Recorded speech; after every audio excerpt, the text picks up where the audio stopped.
Pakistan Peoples party کے ارکان assembly اور رہنماؤں نے کہا کہ شہید ذوالفقار علی بھٹو کیس کے صدارتی ریفرنس میں سپریم کورٹ کے فیصلے سے ثابت ہو گیا کہ شہید ذوالفقار علی بھٹو کا عدالتی قتل کیا گیا، جس میں اس وقت اسٹیبلشمنٹ سمیت عدلیہ کے لوگ شامل تھے۔ شہید ذوالفقار علی بھٹو کو شہید اور قومی ہیرو قرار دینے کے لیے بلوچستان اسمبلی میں قرارداد بھی پیش کی جائے گی۔ وزیر اعلیٰ کی طرح کابینہ کے انتخاب کا فیصلہ بھی اتفاق رائے سے طے کریں گے۔ یہ بات پاکستان پیپلز پارٹی کے ارکان اسمبلی نواب ثناء اللہ زہری، میر صادق عمرانی، حاجی علی مدد جتک، صوبائی صدر میر چنگیز جمالی سمیت دیگر نے وزیر اعلیٰ سیکریٹریٹ میں مشترکہ پریس کانفرنس کرتے ہوئے کہی۔ نواب ثناء اللہ زہری نے کہا کہ جن لوگوں نے شہید ذوالفقار علی بھٹو کو شہید کیا وہ قابل نفرت ہیں۔ یہ بات عیاں ہو چکی ہے کہ کس کے دباؤ میں آ کر عدالتوں نے یہ فیصلے کیے۔ اس وقت کی اسٹیبلشمنٹ اور رجیم ذوالفقار علی بھٹو کی شہادت میں ملوث تھے۔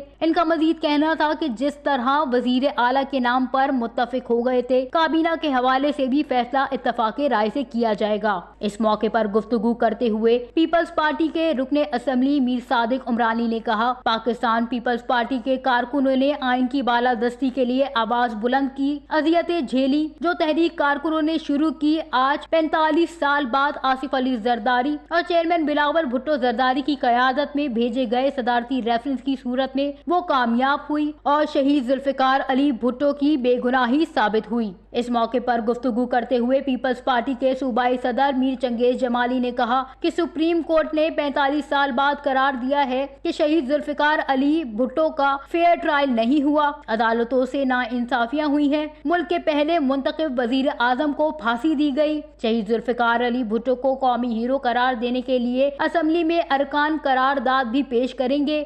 وش نیوز، کوئٹہ، بلوچستان۔